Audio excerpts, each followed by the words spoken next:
So now let's see how we can utilize curve bend inside of GIMP. So in order to do that, I'm going to go around onto the filters menu, and I'm going to go around over here onto, let's say for example, distorts right here.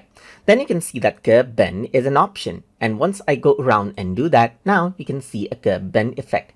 You can go around and click and drag this, and what happens is that you see the curve bend effect around over here. Let me just go for automatic preview around over here, and you can see the curve bend around over here. You can go for curve bend onto the lower section over here as well, and click and drag it out to change it out as well.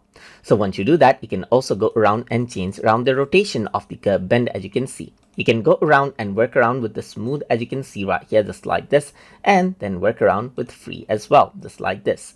So now if I were to go around onto free, then I can go around and bend this out on the bottom, and then work around with the upper as well, just like this. You can go around and click and drag this out.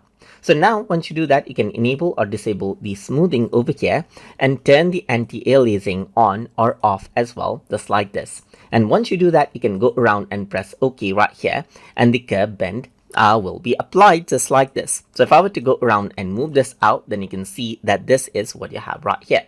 So that is how you can work around with the curve bend effect inside of GIMP. So I hope you guys learned something as always. And as always, please like, comment, share, and subscribe.